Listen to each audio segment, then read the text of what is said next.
Baik, kita kuliah, kita mulai ya Pak, Bapak-Bapak dan Ibu ya. Sudah kelihatan Bapak-Bapak dan Ibu? Sudah, Pak. Oke, hari ini kita ini ya, project cost management.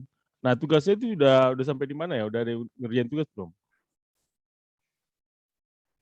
Tugas apa projectnya itu sudah ada dimulai ya? Kemarin kita masih nyusun overview project-nya aja sih, Pak. Apa kira-kira nanti project-nya cocok seperti itu, apa Nah, gimana oke. gitu. Boleh deh sekarang dulu deh, mulai sekarang dulu di ini ya, di apa namanya itu, kita diskusi di awal dulu ya. Yang apa namanya, proyek yang aku lupa nanti. Kalau ada teman-teman yang sudah, kan 2 kelompok ya, 2 kelompok ya? Bisa di overview-nya nggak? Kelompoknya tugasnya apa? Biar saya lihat dulu.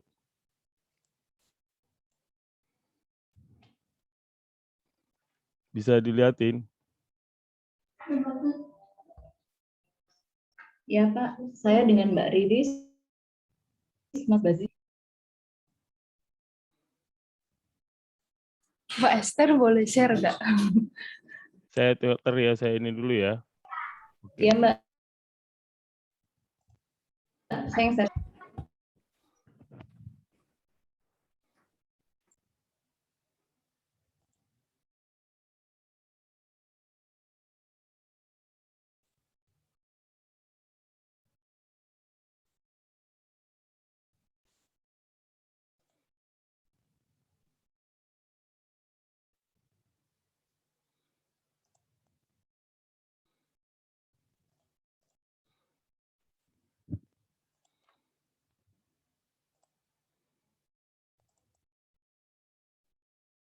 Oke, silakan.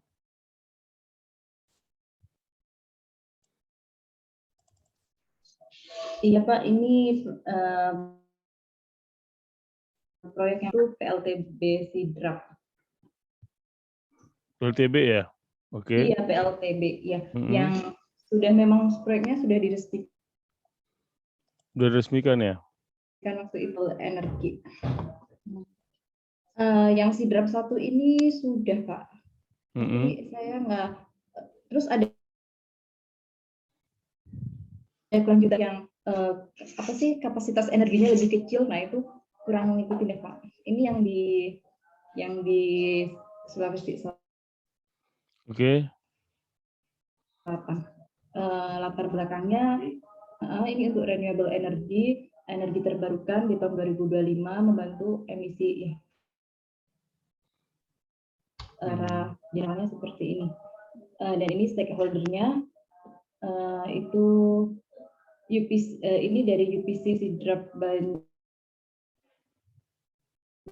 PT, sebenarnya dia perusahaan kalau nggak salah Amerika, tapi waktu saya masih kerja di BUMN, UPC-nya itu dari Australia. Lihat lebih jauh dan nilai investasinya ada 150 juta US dollar, jangka waktu pinjamannya 16,5 tahun, kreditornya Overseas Private Investment Corporation, ini juga dari Amerika. Dan kepemilikan sahamnya itu ada 95% UPC Renewables Asia Limited Hong Kong, UPC Hong Kong juga, dan Sun Edison Sidrap Belanda, dan 5%-nya baru dimiliki oleh Indonesia PT Binatek. Pelaksana EPC-nya itu ada Gamesa Spanyol dan PTP. Ini nanti coba kita lihat lebih dalam lagi berapa persen atau seperti apa konsorsiumnya atau JO-nya. Terus penyerapan tenaga kerja 550 orang, itu ada 500 orang pada tahap konstruksi dan 50 orang nantinya pada tahap operasinya. Dan selain itu juga di sini melibatkan US, jadi lebih ke nirlaba ya Pak ya, untuk penyusunan model dampak PLTB-nya. Bagian dari Indonesia Clear Energy Development Project 2, ini programnya USAID ini. Data umum proyeknya itu lokasinya ada di Sulawesi Selatan. Ini kapasitasnya untuk Sidrap satu ini 75 MW, ada 30 turbin masing-masing berkapasitasnya 2,5 megawatt meter, diameter baling-balingnya 57. Nantinya akan mengalirkan listrik ke sekitar 800 rumah tangga, pelanggannya 900 watt. COD-nya tanggal 28 Maret 2018 dan SLO-nya 4 April 2018. Jadi ini memang sudah proyek yang waktu itu diresmikan. Baru seperti itu sih Pak, ininya overview-nya. Oke, tolong ini kan EPC ya. Nanti EPC kan ada nanti apa feed-nya siapa gitu ya, FAED-nya siapa, ada nggak tuh ya dari proses awal gitu ya.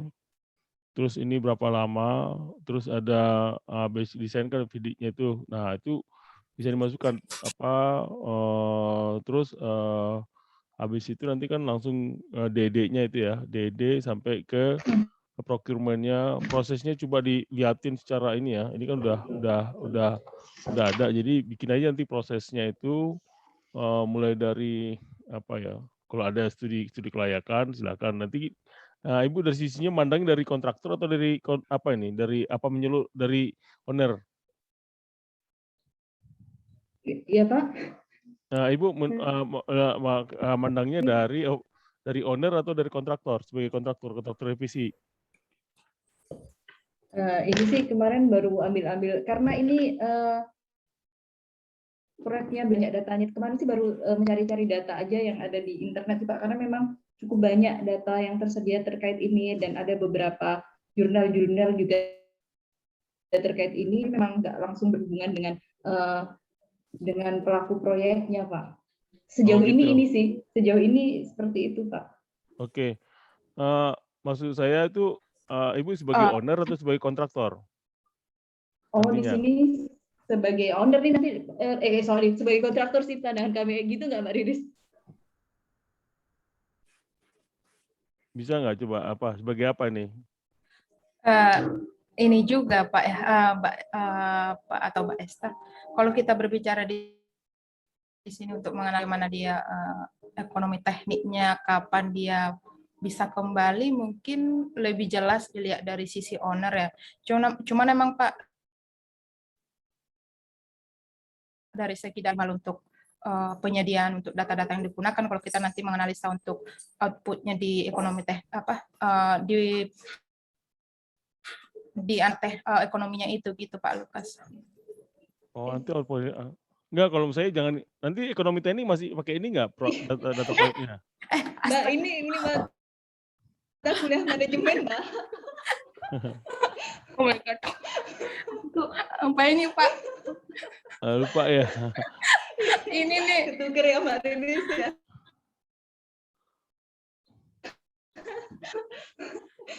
Oh my God. Iya, sepertinya dari segi kontraktor Pak. Karena mungkin kita bandingkan dengan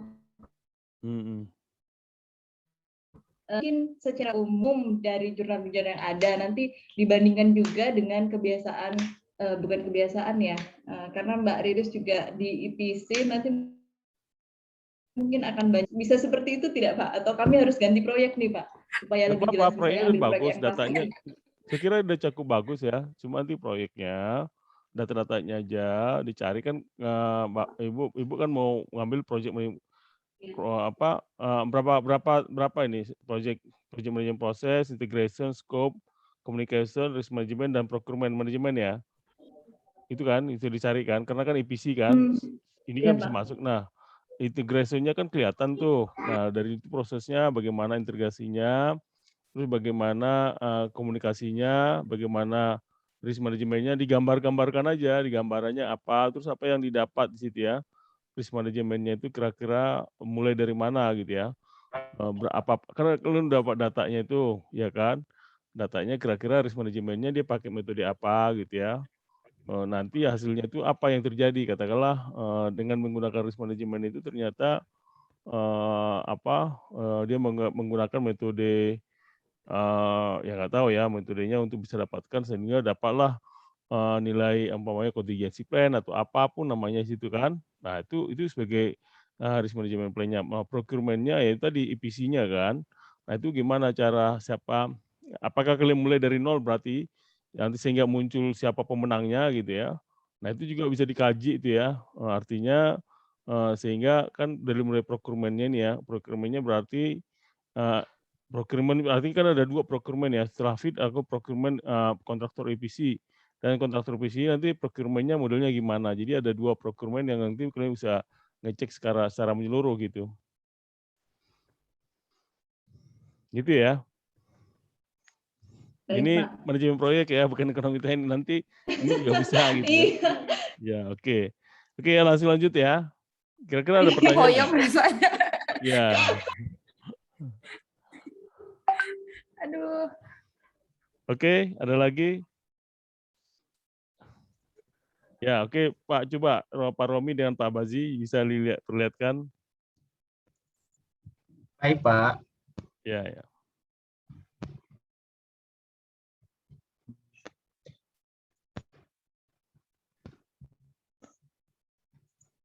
Ini Pak tugas perkenalan pratugas mengenal Pak untuk kelompok saya dan kelompoknya Pak Aji.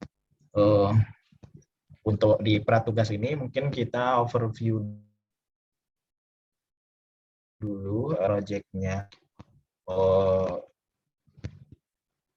Nah, proyek Kijing ini sebagaimana yang sudah ketahui atau beberapa kali dipresentasikan di beberapa tugas yang mata kuliah yang diampu Pak Lukas, ini merupakan suatu proyek yang dibangun oleh Pelindo 2 untuk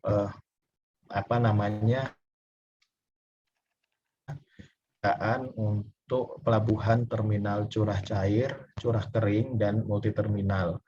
Proyek ini didanain dari dana Global Bond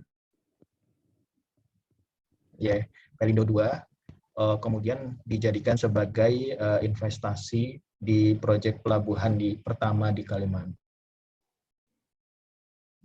Untuk master plan-nya sendiri, ini site plan-nya kita terdiri dari minimal 2 kondisi.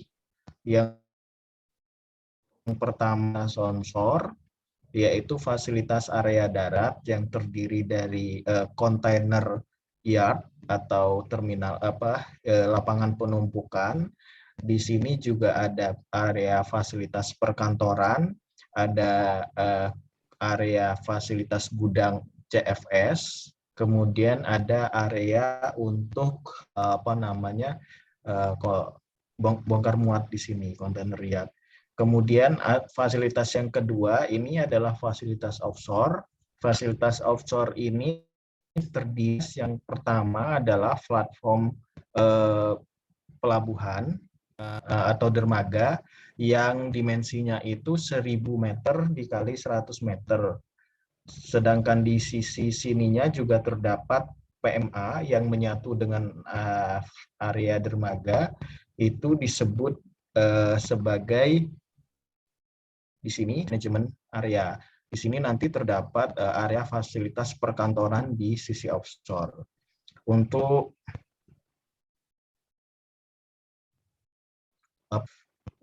kondisi zonasinya seperti terlihat di bawah ini, itu terdiri dari ada zona multipurpose,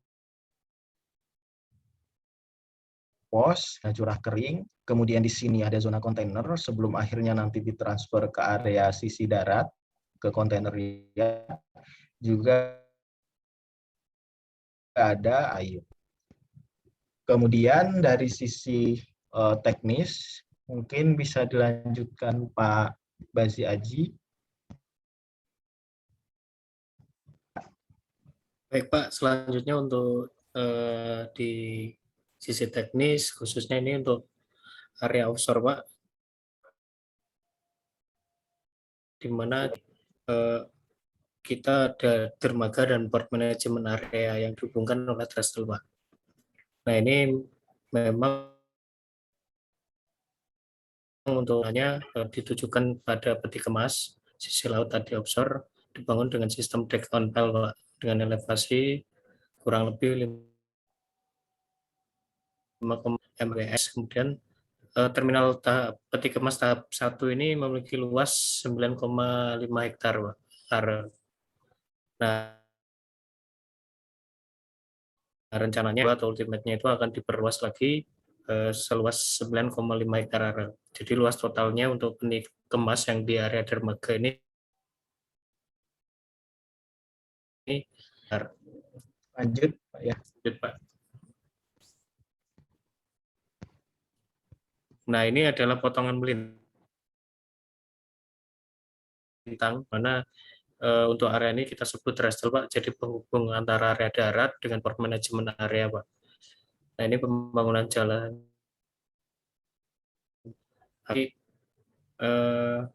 Penghubung dengan panjangnya kurang lebih 3.500 meter atau 3,5 kilo.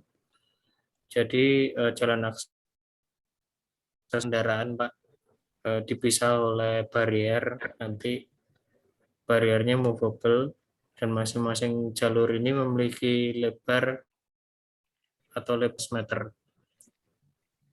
Nah, kemudian untuk area sisi kiri, kalau kita lihat, Pak, dari gambar ini, itu adalah tempat utilitas mechanical, electrical, dan juga nanti pengembangan ke depannya akan ada konveyor, Pak, untuk sisi kiri. Sedangkan untuk sisi kanannya, ini sebagai pabrek, jalur pabrek. Lanjut ya, Pak. Nah, ini potongan melintangnya juga. Kemudian ini untuk area darat, Pak. Area darat ini terbagi menjadi 2 tahap, di mana tahap 1 ini sebetulnya masuk di tahap 1 ini. Jadi total yang untuk tahap inisial sementara ini sekitar 16 hektar yang dikerjakan, nanti ke depan hektar ini masuk di tahap 1 dan tahap 2. Jadi ini untuk curah cair dan curah kering, serta nantinya juga ada pengembangan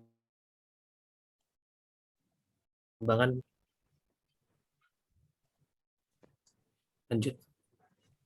Nah, ini schedule pengerjaannya, estimasinya untuk tahap 1 ini dilaksanakan di tahun 2017 sampai 2020, Pak, atau sekitar 3 tahun. Dan tahap ini di tahun 2021 hingga 2025, Pak.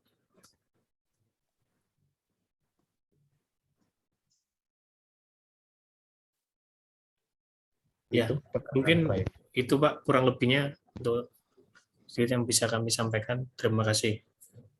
Oke, bagus ya. Ini tinjauannya dari kontraktor atau owner ini? Bapak sebagai Dari kontraktor atau kontraktor, Pak. kontraktor. Nah, kontraktor itu apa yang mau lihat di sini dari proses dari proses time management, cost management, risk management, atau apanya? Nanti coba dicek ya. Itu dicek Mungkin dulu. lihat di apa namanya di Ini design and build ya, design and build kan ya. iya desain and Nah, itu coba lihatin itu dari awal, apakah mulai dari integrationnya. pada proses. Nanti coba Iya, dicek Pak. ya. Coba dicek apakah dari mana mau diambil prosesnya, Iya. ya. Dari integrationnya, dari scope-nya kah, atau dari risk manajemennya, atau dari procurement-nya. Monggo coba nanti di bagian itu kan ada Kijing juga ada risk manajemennya kan. Nah, risk manajemennya itu bisa nggak apa-apa, Bapak ditarik risk manajemennya atau mulai mungkin mulai integration-nya, terus masuk cost-nya, masuk risk. Jadi nggak semua cuma ada berapa, tapi dalam gitu ya. Ya, Baik, mungkin Pak. nanti kita akan fokus di engineering proses sama procurement prosesnya, Pak, di dua itu. Engineering itu ya, sampai engineering progress-nya. Ya udah, coba di engineering progress berarti apa? Di bidang apa itu? Karena ada manajemen proyek itu. Mungkin proses manajemen proses untuk delivery design sampai dengan pembangunan gitu sih, ya Pak Haji ya. Iya, Pak. Oke, nanti coba dicari ya. Nanti dicari apa yang Lebih namanya kaitannya itu. dengan desain and build ya Pak ya. Ya, desain and build, terus apa yang mau dicari gitu ya. Kira-kira ada hal yang perlu di ini nggak, di apa namanya, ada hal yang perlu dipelajari nggak gitu ya, supaya kalian melihat bahwa proyek ini ada lagi nih, tapi ada yang perlu yang mungkin yang kalian bisa catat atau berbaharuin gitu ya. Dari pelajaran ini kan bisa, oh ternyata setelah belajar ini ternyata ada yang kurang atau apa, itu yang kalian coba angkat nantinya gitu ya. Iya, Pak. Baik Pak. Ya, lebih dalam lagi. Antara kita di antara dua itu sih Pak, di delivery engineering prosesnya sama atau procurement prosesnya nanti Oke, lebih kita dalami. oke ya. Oke, nanti lanjut lagi ya. Oke, terima kasih. Terus minggu depan kita udah UTS ya. Iya, iya Pak. Oke, siap aja ya. Baik Pak. Baik Pak.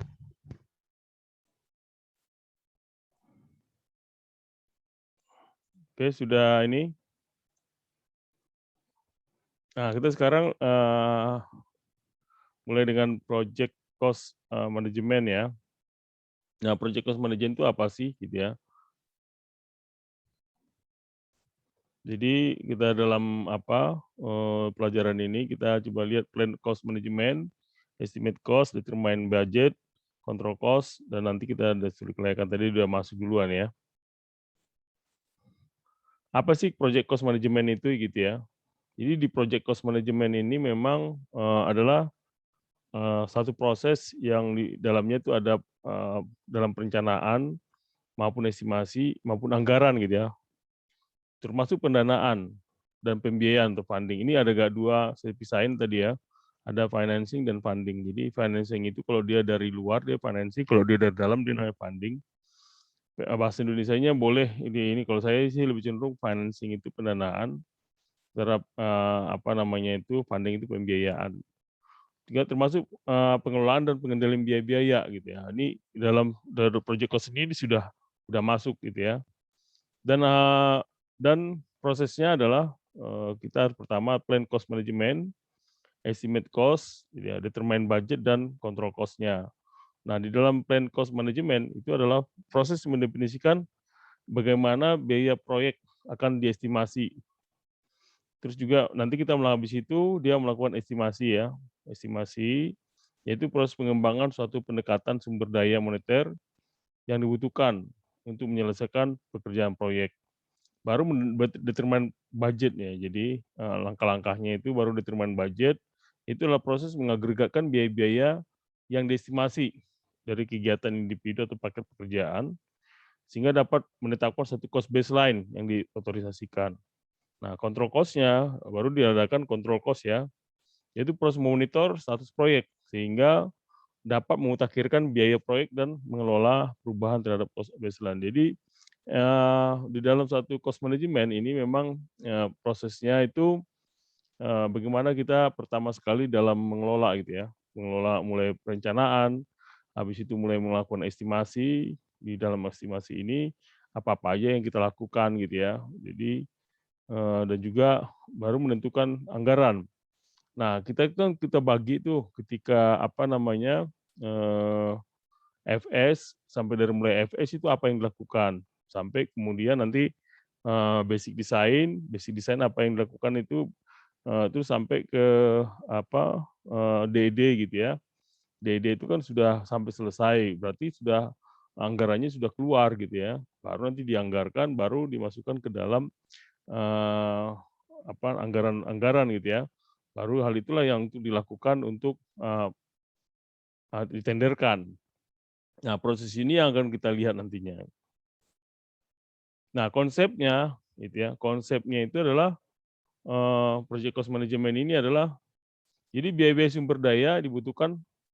Jadi bagaimana biaya-biaya yang dibutuhkan itu adalah untuk bisa menyelesaikan kegiatan gitu ya. Jadi sering terjadi gini ya. Sekarang coba lihat ini sekarang masalah gitu ya. Masalah yang terbaru itu adalah masalah di kereta cepat gitu ya.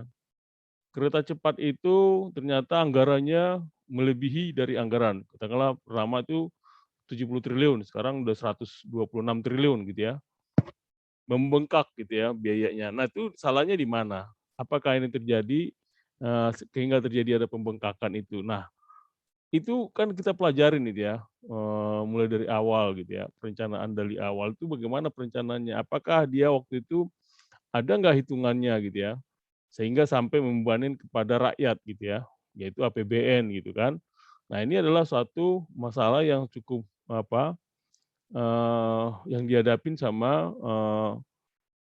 kereta api cepat gitu ya. Kereta api cepat ini kan memang dia tidak mau pemerintah tidak mau mangkrak sehingga ada intervensi pemerintah dan memberikan suntikan kepada eh, konsorsium tersebut supaya proyeknya berjalan gitu ya. Nah, yang jadi pertanyaan kita di sini ya, kenapa terjadi ada pembengkakan biaya? Kenapa terjadi cost of runs? Nah, ini yang menjadi pertanyaan sehingga apakah di awal itu dia itu maksudnya itu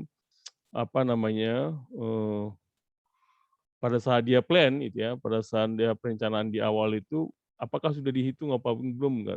Estimasinya udah benar belum gitu ya? Kenapa itu bisa terjadi pembengkakan gitu ya? Nah, ini harus setiap proyek memang selalu ada terjadi cost of runs. Nah, cost of run-nya ini sampai seberapa persen gitu ya. Ini udah sungguh besar gitu ya. Biayanya sangat besar dan akhirnya menjadi biaya akhirnya membebanin APBN. Nah, ini contoh ya, sekarang kita lihat, saya juga pelajari, Bapak-bapak dan Ibu juga bisa melihat hal itu, kenapa bisa sekarang lagi rame gitu ya, untuk pembicaraan ini sampai sekarang gitu ya, dan sampai harus rakyat dikorbankan gitu ya. Kenapa? Kalau saya kan gini, kalau saya sih, saya kebetulan kan financial modeling gitu ya, atau financial innovation-nya. Nah, financial innovation-nya kenapa nggak muncul gitu ya, inovasi finansialnya mereka itu kenapa nggak muncul sampai harus membebanin pemerintah. Seharusnya kalau saya memandang itu sebenarnya mereka ada inovasi finansial, nggak perlu ya membebani APBN kalau mereka bisa itu ya. Mereka kan udah punya, ada jasa marga di situ, ada KAI, ada apa lagi, tinggal dia cari dana dari cari bond, mungkin mereka udah usaha atau gimana, tapi sebenarnya itu bisa dilakukan gitu ya, dengan ada jaminan dari pemerintah gitu ya. Mungkin waktunya yang lama kali, saya nggak tahu gitu ya. Kalau melakukan pakai bond itu dia akan lama waktunya, sekian lama sehingga dia nggak sempat lagi. Tapi itu kan harus mereka pikirkan pada saat lama sekali itu kenapa terjadi itu harus mereka udah jauh-jauh hari sudah harus mengantisipasi ini. Nah, ini banyak sekali yang saya bilang sehingga pemerintah yang harus turun tangan dan itu APBN kan biaya dari rakyat itu yang diambil gitu ya. Dan itu akhirnya kita semua harus bertanggung jawab untuk pembiayaan ini. Nah, ini adalah salah satu contoh kasus yang benar yang kita bisa lihat sekarang ini terjadi gitu ya. Dan ini juga nah ini ya, kita lihat harus mempertimbangkan efek keputusan proyek gitu ya. Bagaimana itu efeknya gitu ya. Ketika kita memutuskan suatu biayanya itu sudah digunakan, efeknya apa? Sampai kita lihat sampai ke pemeliharaannya gitu ya. Ketika kita dalam suatu mungkin dia murah gitu ya, mungkin dia murah, tapi pada saat dia efeknya nanti pada saat dia pemeliharaan harganya mahal gitu. Itu juga mengakibatkan kepada owner-nya itu menjadi pembengkakan biaya pada saat ini ya. Nah, ini yang perlu dilihat seperti umpamanya Japek gitu ya, dia kan pakai steel semua itu. Nah, nanti kalau sudah mulai 5 tahun ke depan gitu ya, 5 tahun ke depan itu kan sudah mulai ada pemeliharaan. Nah, biaya pemeliharaannya itu jadi bengkak gitu ya. Kalau dia mungkin tidak telaten untuk baja yang dilakukan yang ada di situ kan hampir baja semua gitu ya. Nah, itu biayanya itu kan bengkak sekali itu nanti pada saat pemeliharaan. Sekarang aja pemeliharaannya juga sudah mulai gitu ya. Besar gitu ya, karena ada salah satu pekerjaan pekerjaan aspalnya yang terlambat gitu ya, sehingga mengakibatkan jalannya agak gelundung itu ya, agak bergelombang gitu ya. Nah, contohnya itu tadi ya, harus ada bagaimana kajian desain itu digunakan gitu ya, sehingga dapat mengurangi biaya proyek. Nah, ini yang perlu dikaji. Jadi pada saat dia menghitung di awal itu mungkin udah dihitung, tapi saya nggak tahu gitu ya, seperti kereta cepat gitu ya. Kerja cepat itu apakah dia menghitung di awal itu sudah dihitung enggak gitu ya, biaya kajiannya itu sedetail kayak gitu ya. Apakah mereka disimpan dulu sehingga dimunculkan sekarang, kita nggak tahu gitu ya.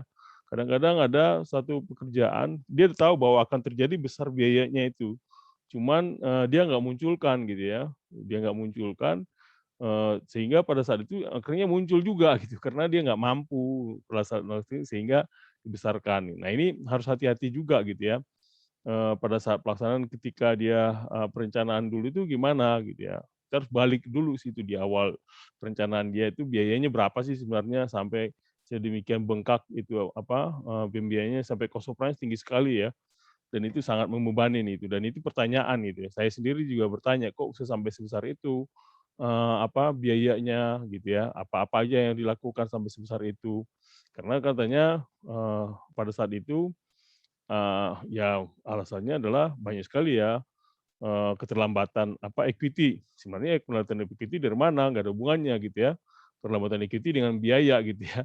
Keterlambatan equity karena, equity-nya itu karena masa pandemi tidak berubah, sebenarnya nggak jadi masalah kalau menurut saya itu. Kok bisa ada keterlambatan equity, bisa cuma satu berapa lama, sebesar itu naiknya gitu ya.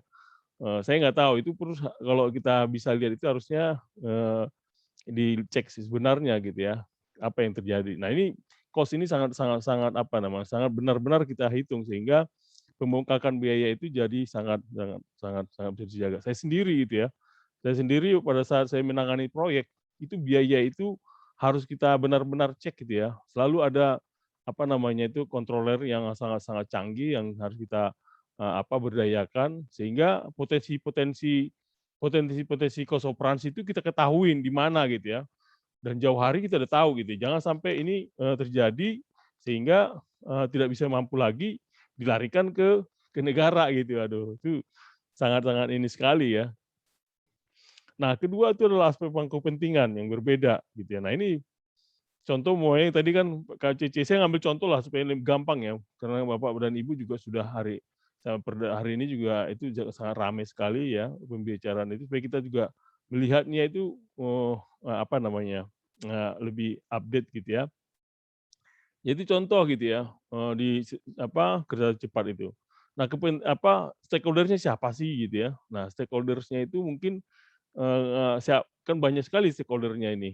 Nah, ini itu harus dicek siapa-siapa supaya apa, nah karena ada perbedaan itu bisa mengakibatkan ada perbedaan biaya juga gitu ya, perbedaan. Contohnya gini ya, saya, melihat di KCCI, Jasa Marga pada saat itu dia, apa namanya itu, lahan gitu ya, lahannya RW-nya itu, RW plan-nya itu dia sewain sebagai modal gitu ya.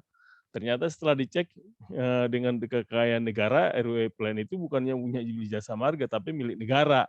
Nah itu adalah kesalahan pertama awal bilang, kesalahan awal ya, kesalahan di awal itu terjadi gitu ya. Kenapa, Jasa Marga, bisa salah di situ, pemerintah juga salah menganggap itu bahwa itu tanahnya Jasa Marga, sehingga itu pemilikan sebagai penyetoran saham kepada Jasa Marga, sehingga Jasa Marga juga nggak siap kan dananya sampai sekarang untuk menyetor dananya gitu ya, sekitar 20% dan itu mengakibatkan dana nggak muncul gitu ya.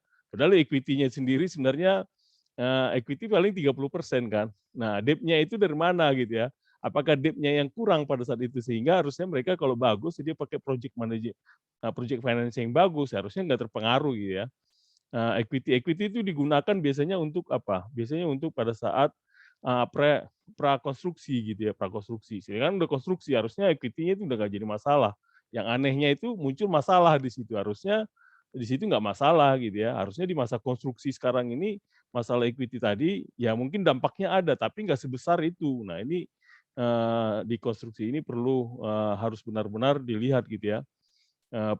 Cost operasinya sih. Jadi cost operasi murni di sini yang harus muncul, kita lihat kenapa bisa terjadi pembengkakan itu, nggak sebesar apa ya, seberapa persen itu sampai, tambah 60, hampir 35-40% gitu ya, penambahannya itu sangat sangat sangat signifikan itu menurut saya. Nah, trennya yang ada sekarang praktik cost of management ini yaitu adalah tadi, dengan ada end value management. Nah, ini end value management itu penting sekali ya, kita pelajari nih gitu ya. Jadi saya nggak tahu apakah proyek sebesar itu menggunakan dia metodenya dia apa sih digunakan sama dia gitu ya. Kalau dia benar-benar detail gitu ya, detail dengan menggunakan end value management ini, harusnya hal-hal yang itu bisa terdeteksi gitu ya, terdeteksi. Karena alasannya adalah pandemi selama 2 tahun. Saya lihat banyak kayak gitu proyek juga nggak gitu-gitu banget gitu ya, sehingga sekarang ini menjadi sangat sangat ini ya. Nah, end value management ini yang perlu kita lihat gitu ya, apakah dia memiliki karena ini cukup sangat seorang cost estimator atau cost controller ini harus benar-benar menguasain gitu ya. Nah, ya apalagi mereka itu ya kan Wika sama dengan perusahaan Cina gitu ya, kontraktornya gitu ya. Nah, mereka ini harus punya ini orangnya, orang-orang Wika atau orang-orang dari kontraktor Cina, orang yang menguasai benar end value manajemennya. Kalau dia pakai metode metode sederhana gitu ya, metode yang sederhana itu saya kira itu sulit untuk bisa melihat cost operance-nya gitu ya, cost operance ini yang paling sulit. Nah itu, end schedule juga, nah itu konsep yang dipelajarin ini ada dengan namanya end value management dan end schedule gitu ya, yaitu dari teori dari praktek FVM. Nah teori jadwal yang diperoleh dapat mengganti pengukuran penyimpangan jadwal. Nah ini antara jadwal itu penting sekali ya, kemarin antara jadwal dengan time atau dengan biaya gitu ya. Nah ini apalagi kita sekarang sudah pakai BIM ya, BIM dimensi 5 itu dimensi 4 ya, pakai COS itu sudah cukup mampu untuk bisa mendeteksi itu gitu ya, sudah harusnya bisa berapa sih biaya. Nah itu harus diperinci sangat mendalam gitu ya, supaya satu proyek itu tidak terjadi pembengkakan atau cost overruns itu sendiri. Nah itu kalau kita lihat teori jadwal, itu bisa dapat dari EVM tradisional ya, sehingga bisa didapat ES dan waktu aktualnya. Nah, dengan menggunakan tadi bersama alternatif, yaitu dapat menghitung penyimpangan gitu ya. Jadwal ES kurang AT, jadi jumlah jadwal yang diperoleh lebih besar dari 0, itu proyek dianggap lebih cepat. Nah, ini harus kita ketahui ini ya, bagaimana satu proyek itu end value manajemennya bisa dihitung dengan benar sehingga hal-hal yang terjadi mengakibatkan terpengaruh kepada jadwal, pada biaya aktualnya berapa, diprediksi berapa biaya yang harus dikeluarkan itu jadi tahu. Ada pertanyaan sampai sini?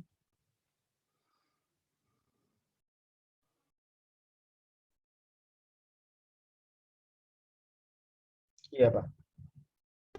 Pak, Silakan. iya mau nanya on value management itu, Pak. Itu apa namanya? Pada prakteknya itu on value management itu kan mengestimasi biaya itu sesuai dengan standar progres atau ukuran waktu tertentu. Jadi pada waktu tertentu itu progresnya berapa, itu cut off biaya dan cut off progresnya itu seperti apa kan gitu kalau end value management. Tapi Ya. kadang di beberapa kontraktor atau owner itu kan estimasi schedule-nya sendiri untuk mendapatkan nilai on value harus basis dari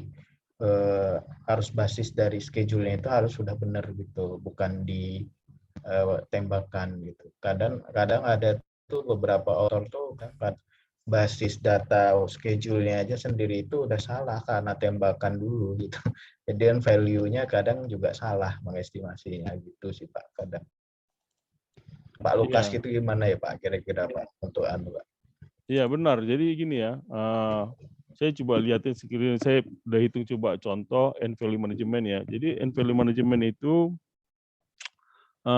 harus detail ya, detail. Saya ambil contoh di sini ya. Saya kebetulan ada contoh gitu ya.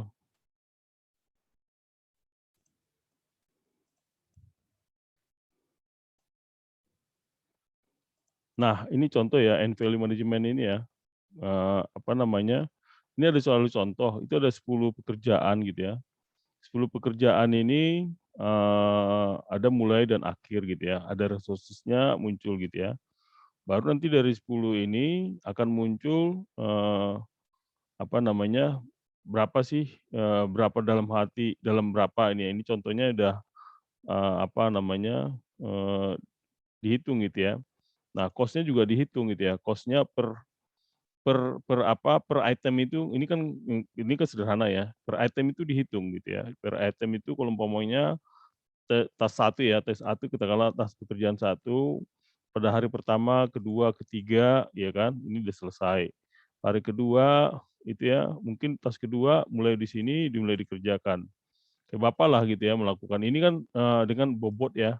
Bapak kan sudah dapat ini biasanya kan dalam suatu proyek ya. Nah, ini udah dapat, dihitunglah ini.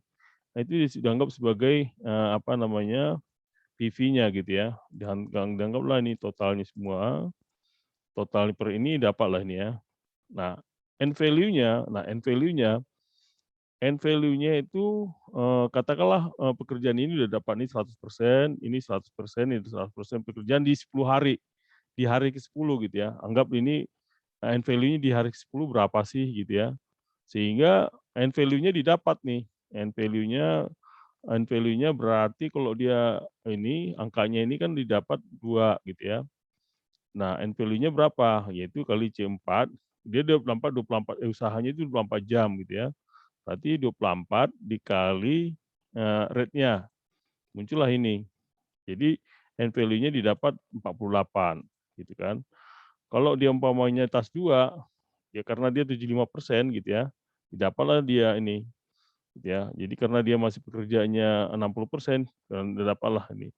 Nah, itu adalah, cara ngitung, nah actual cost-nya, end value yang didapat, baru actual cost-nya dihitung gitu ya. Actual cost-nya itu ternyata berbeda gitu ya. Actual cost-nya itu dihitung adalah harga yang sebenarnya berapa sih didapat gitu ya. Harganya yang seberapa didapat ini actual cost-nya ini ternyata berbeda dengan, apa namanya, end value-nya. End value-nya itu adalah sebenarnya cara matematika gitu ya. Cara matematika harusnya sudah benar end value-nya. Tapi actual cost-nya itu bisa berbeda. Katakanlah di pekerjaan satu gitu ya. Ternyata di sini ya kelihatan, bahwa di 48 ini, jadi angkanya 48 harusnya kan dengan hitungan matematika. Ternyata di actual cost-nya itu di hari 10 60. Nah, itu kan beda, itu ada selisih berarti kan. Demikian juga di ini, apa namanya, di tas 2 itu 72 dia kalau cara matematik. Ternyata dia, nah inilah disebut dengan namanya apa, berlebih gitu ya. Nah, ini harus hati-hati gitu ya. Nah, harus dihitung ternyata perbedaan ini akan muncul gitu ya. Nah, inilah yang disebut dengan antara end value yang didapat, end value itu adalah harga matematikanya gitu ya. Tetapi pada actual cost-nya ternyata bengkak. Nah, ini harus kita perbedakan gitu ya. Itu perbedaan yang harus kita, perhatikan di sini ya, contohnya gitu. Jadi, contoh lagi, ini lagi ya, ini mungkin lebih kecil ya, nggak apa-apa gitu ya, ada yang lebih kecil, gitu ya, itu masih masuk. Berarti kalau dia lebih tinggi, itu yang kita lihat, contohnya di pekerjaan 9 gitu ya. Pekerjaan 9 itu end value-nya itu adalah, 120, ternyata dia 130 didapat actual cost-nya. Sementara di pekerjaan 10 dia 120 dan dia 100 umpamanya gitu ya. Nah, ini ada 80 ya, 80 ternyata 100. Nah, ini ada kelebihan-kelebihan inilah disebut dengan namanya, cost of runs gitu ya. Dan ini harus kita cek antara perbedaan antara end value maupun actual cost. Kadang-kadang end value itu kan secara matematika dihitung, end value-nya harus dihitung, end value-nya harus matematika. Nah, ketika Bapak opnam gitu ya, Bapak opnam ternyata lebih. Nah, lebihnya di mana? Kan suka bertanya itu ya, sering nggak? Bapak pada saat opnam itu, harusnya end value-nya itu adalah sekian. Ternyata dia setelah diopnam, kenapa bisa berlebih gitu. Nah, itulah salah satu ada harus Bapak, lihat itu bahwa itu potensi sebagai cost of runs itu. Nah, itu yang perlu apakah, karena kan waktu dihitung di awal itu kan nggak itu mungkin ternyata pada saat di actual cost-nya itu biaya delivery-nya itu mungkin bengkak atau ada biaya inflasinya yang ternyata besar gitu ya karena, end value yang didapat itu kan nilai matematikanya yang sesuai dengan jadwal gitu ya. Ternyata setelah dihitung itu berbeda. Kalau di bawah sih nggak ada masalah gitu ya, Bapak masih untung. Kalau dia di atas, itulah bisa terjadi mengakibatkan suatu pekerjaan menjadi, cost of operation semakin lama semakin tinggi. Bapak suka ngerasain nggak? Pernah nggak ngerasain pada saat aktual pada saat opnam ternyata biayanya besar gitu. Pernah nggak sering nggak kayak gitu? Dari awal, Pak. Kadang cost overrun itu kan penyebabnya cuma dua.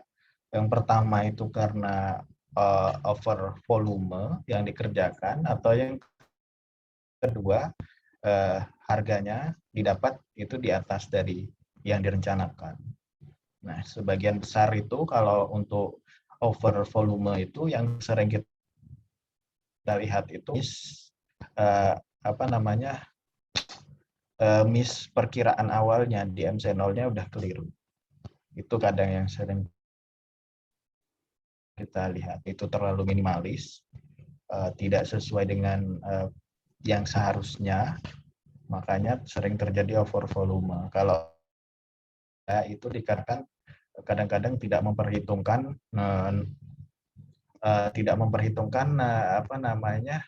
harga itu lingkup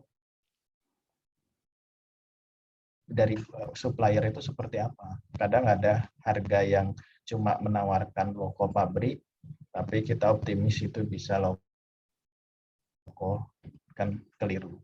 Kadang-kadang, Pak. Itu beberapa penyebabnya yang sering terjadi itu, Pak. Iya, iya banyak ya. Salah satu itu juga sekarang cost overrun juga banyak ya. Jadi sekarang juga pengaruh COVID ini juga dianggap sebagai cost overrun gitu ya. Dengan ada penambahan, keterlambatan, material yang masuk gitu ya, penambahan ini contoh gini ya, ada kontraktor nih, karena dengan cost overrun ada penyekatan gitu ya. Dengan ada penyekatan ini, materialnya sampai di lapangan tuh, di lokasi terlambat gitu ya. Dan dia harus membayar orang yang tidak ada kerjanya gitu, paham nggak maksudnya? Atau membayar alat tidak ada kerjanya gitu kan. Alat sudah duluan tapi materialnya nggak ada gitu kan. Dia harus bayar alat gitu ya. Bayar alat tidak ada kerjanya, dia harus tetap bayar, sementara material yang dia kerjakan tidak ada. Nah, itu yang perlu risikonya itu harus benar-benar dijaga benar gitu ya. Bagaimana dia bisa meng-cover itu ya, meng-cover cost operansi itu sendiri supaya dia bisa secara total nanti dia tidak terlalu bengkak gitu ya. Dan ini memang saya banyak kemarin saya coba nangani proyek-proyek PU gitu ya, proyek-proyek PU di bidang perumahan. Di rata-rata mereka terlambat gitu ya, terlambat sekitar pertama itu 20-30%. Tapi saya bilang coba kita addendum gitu ya, addendum akibat dari supaya nggak terlalu besar nanti ya, akan besar nanti ininya, cost of runs yang muncul dan mereka akhirnya terima gitu ya. Addendum artinya addendum itu biaya masa COVID ini kita turunkan gitu ya, sehingga biayanya nggak terlalu besar gitu ya. Cuman si kontraktor udah terlanjur bayar nih, bayar alat gitu ya, bayar alat dengan nah itu harus diperhitungkan saya bilang, itu harus diperhitungkan supaya nggak terlalu besar nanti mereka jadwalnya terlambat, biayanya juga jadi bengkak. Nah ini harus benar-benar kita hitung benar gitu ya, dan itu harus ada kebijakan dari ini ya, kebijakan dari owner. Supaya kalau enggak nanti owner akan melihat ini jadi besar biayanya. Nah itu mungkin yang seperti kereta cepat ini juga terlambat ya melakukan addendum pekerjaan demikian supaya nggak terjadi pembengkakan. Kalau kontraktor sih senang-senang aja kan gitu kan. Ya begitu dia pasti klaim nantinya, klaim biayanya gitu ya. Nah owner harus cepat tanggap sini. Nah ownernya ini yang mungkin ya harus benar-benar supaya nggak terjadi cost operasi yang besar gitu.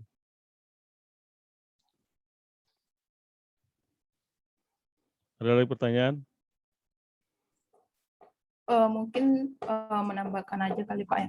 Kalau misal kita di cut off RAP itu kan memang dua hal yang berbeda. Tadi kalau kita berbicara yang contohnya Pak Lukas itu kan berangkat dari man hour ya Pak ya. Jadi itu seolah-olah yang pekerjaan swakelola yang kita anggarkan dari awal kan man hour dan time-nya. Kalau tadi yang saya tangkap dari Pak Romi juga itu kan berdasarkan rencana angka ibaratnya kontraknya sudah lamsam gitu. Jadi kalau kita berbicara di cost di cut off RAP-nya yang mana dia kalau misalnya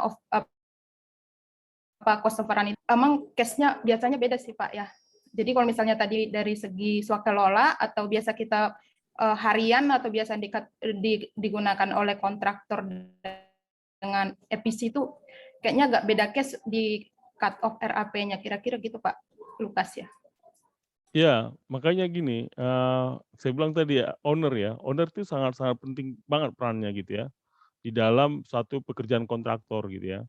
Supaya tadi, katakanlah cut off-nya gitu, saya juga pernah cut off yang keterlambatan 50%, saya nggak mau terlalu panjang, akhirnya saya cut off semua, kontraktornya saya bedain, akhirnya itu jadi nol, tidak terjadi cost operasi sangat besar lagi. Kalau dibiarkan, kontraktor berjalan demikian, itu by kumulatif terhadap waktu, itu akan sangat besar gitu ya. Dan itu memang owner harus cepat-cepat melakukan melakukan satu kebijakan. Nah, saya juga berapa banyak pengalaman, saya sebagai owner ya, saya langsung cut off, pekerjaan gitu ya. Karena contohnya gini, di satu lokasi itu ternyata lahannya itu ada sengketa gitu ya, ada sengketa yang nggak bisa dikerjakan sama si kontraktor. Saya pikir ini kalau kita lewatin, si kontraktor akan mengklaim. Keterlambatan itu diklaim gitu ya. Saya bilang langsung dikeluarkan aja itu pekerjaan pembebasan lahan, dia lewatin gitu ya. Nggak apa-apa, nggak sempurna pekerjaan, tapi saya aman di dalam schedule-nya si kontraktor gitu ya. Nah, si owner sama kontraktor itu harus benar-benar kolaboratifnya harus tinggi ya. Jangan dibiarkan kontraktor itu menderita dengan kesendiriannya gitu ya. Itu sangat-sangat berat itu, dan owner harus sering diskusi gitu ya kepada kontraktor untuk bisa melihat. Kadang-kadang gini, di zaman modern sekarang beda dengan zaman dulu ya. Kalau dulu owner itu adalah bohir gitu ya. Tahu nggak bohir? Pernah dengar nggak bohir? Dulu itu owner itu dibilang bohir, tahu nggak artinya bohir? Pernah dengar nggak? Anak-anak milenial Belum, itu biasanya kurang dengar lagi bohir itu. Hah? belum, Pak. Nah, itu anak milenial kan berarti belum pernah dengar ya bohir.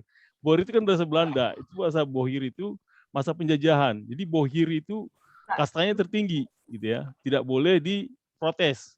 Tidak boleh dikritik.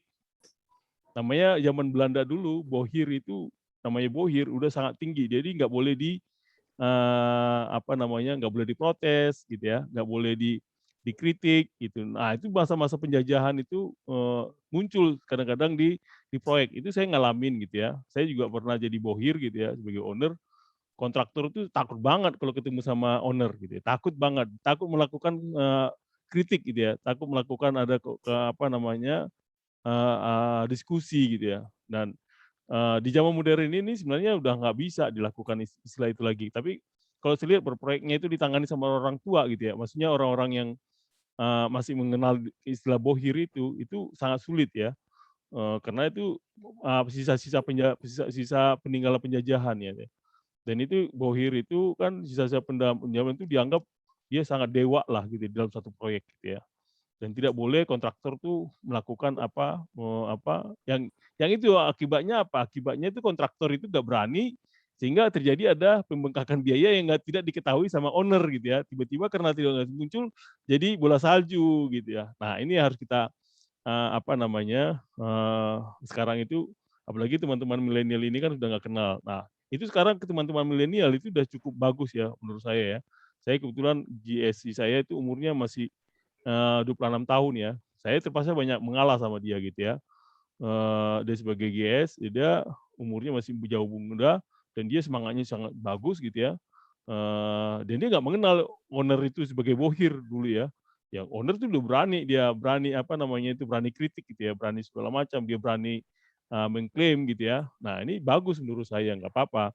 Nah, itu peninggalan-peninggalan ini harusnya kontrak owner ini harus peka juga gitu ya, peka terhadap hal-hal demikian gitu ya, supaya kadang-kadang kontraktor kan dia takut gitu ya, sehingga biaya-biaya pada saat dia membengkakkan biaya itu dia nggak tampilkan gitu ya, karena dia dikejar terus biaya schedule yang ini gitu ya. Pada saat sekarang ternyata dibuka aibnya. Ya sama ini menurut saya yang KCC itu kan kayak gitu sama itu.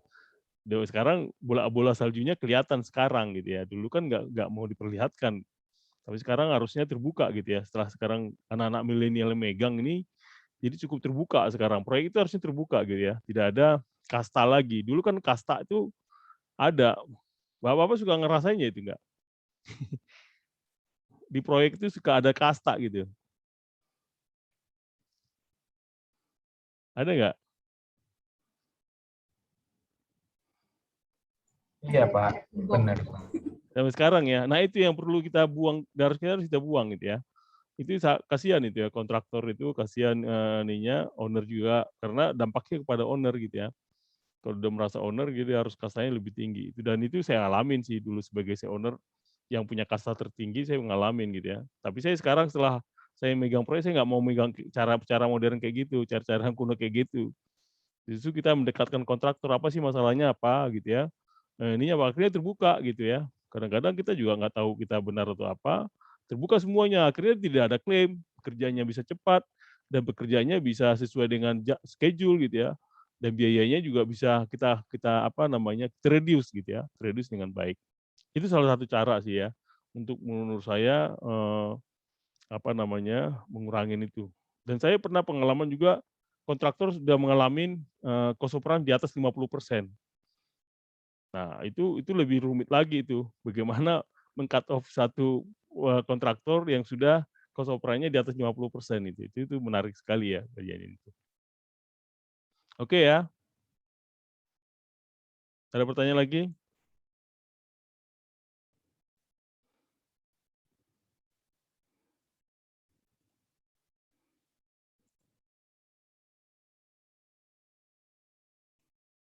Oke, kita lanjut ya. Nah, itulah tren ya, tren yang kita lihat sekarang.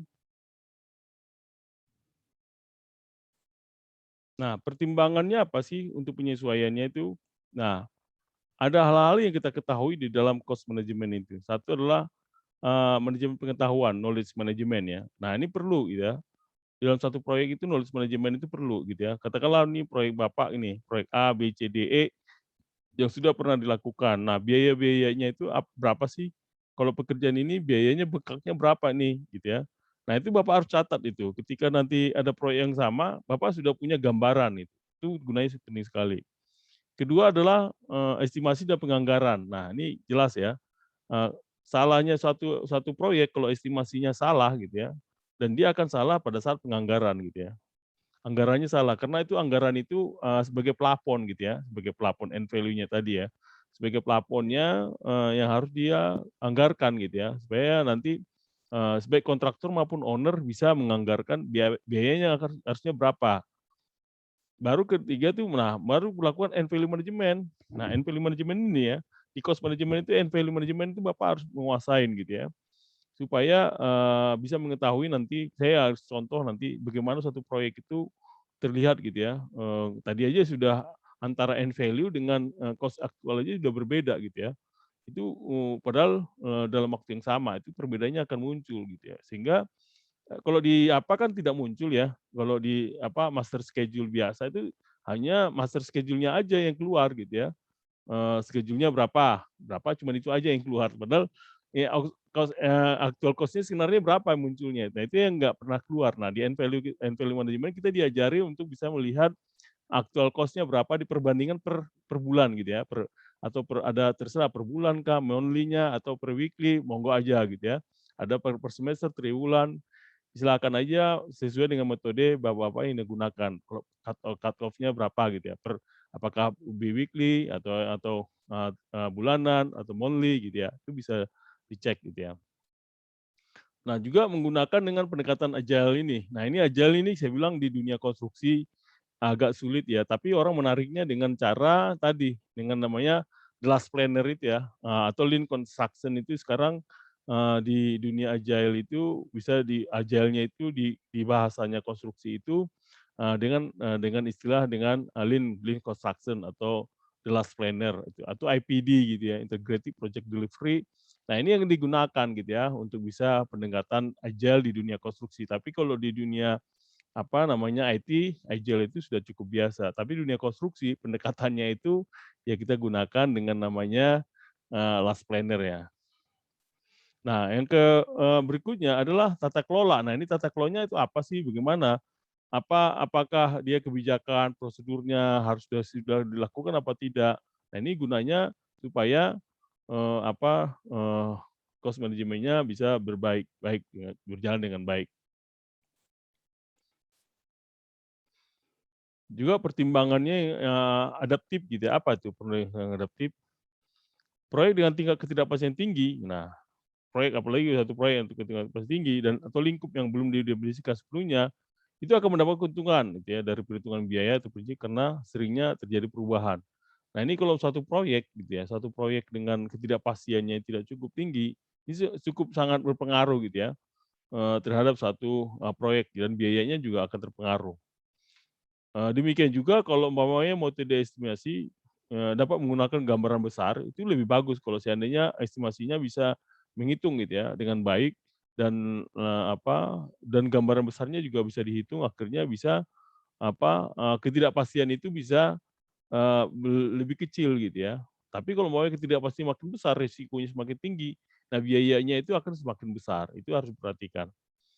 Demikian juga dengan variabilitasnya cukup tinggi dan itu akan memakan kepada anggaran, di mana ada lingkup dan jadwal yang ketat menjadi menjadi harus sering diperhatikan di situ ya, sering diperhatikan dengan kenapa? Karena variabilitasnya cukup tinggi. Contoh umpamanya gini, satu proyek gitu ya, contoh yang sekarang ini, ada banyak, disrupsi pada saat ini ya, pandemi ini, selama dua tahun ini ya, hampir 2 tahun ini. Di mana tadi ada yang paling tinggi itu adalah sebenarnya distribusinya adalah pada saat delivery ya, delivery material gitu ya. Kedua itu masalah sumber daya manusianya itu. Umpamanya satu orang yang terpapar, yang mau nggak mau, yang satu timnya itu dirumahkan gitu ya, sampai dia negatif baru dia masuk dan itu keterlambatan itu. Nggak saya pernah mengusulkan kalau dibikin tim gelombang gitu ya, timnya bergelombang, tapi praktiknya agak sulit dilakukan. Saya tanya, "Kenapa?" Ya itu tadi, karena tidak kesiapan dari kontraktornya melakukan kayak gitu sehingga gelombang gelombang itu, jadi tidak terjadi ada waktu yang lama gitu ya. Waktu yang lama sehingga itu memakan waktu biaya yang besar gitu ya. Biaya yang besar di mana kalau sudah mobilisasi alat itu harus dikerjakan gitu ya. Sementara materialnya tidak ada dan orangnya juga tidak ada, materialnya, alatnya harus dibayar sewanya. Nah, itu kan membengkakkan biaya. Nah, itu harus benar-benar dipikirkan sama si kontraktor dengan baik gitu ya. Dan itu harus segera juga dikomunikasikan kepada owner gitu ya. Ya owner harus mengetahui bagaimana jalan keluarnya ini. Apakah dia kalau sudah di atas apa yang harus dilakukan gitu ya supaya si kontraktor juga bisa bekerja dengan baik gitu.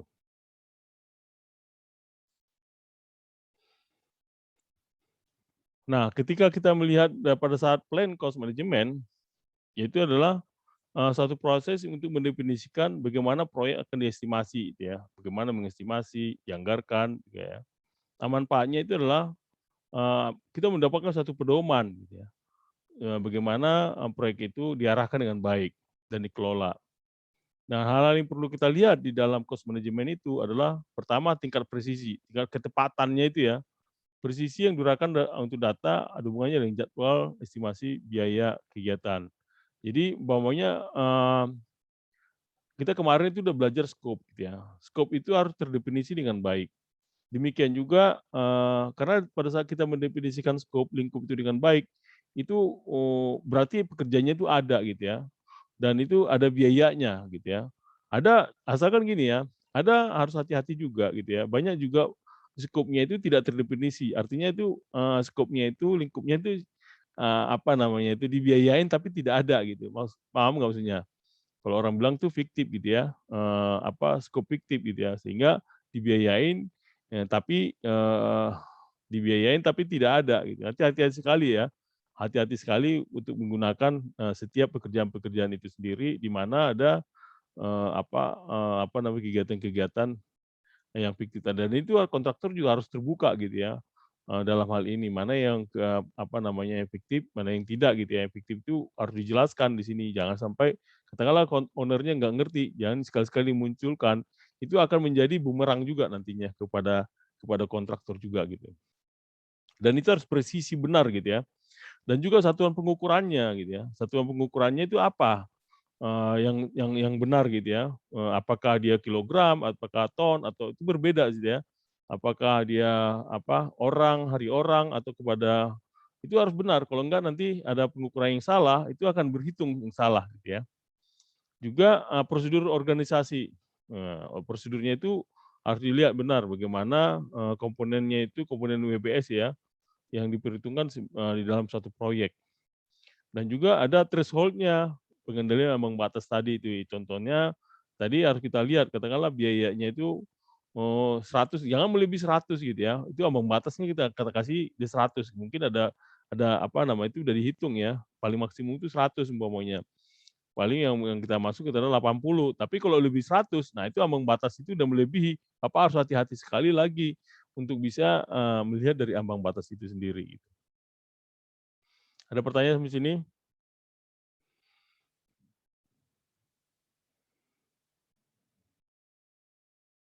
Sementara cukup, Pak.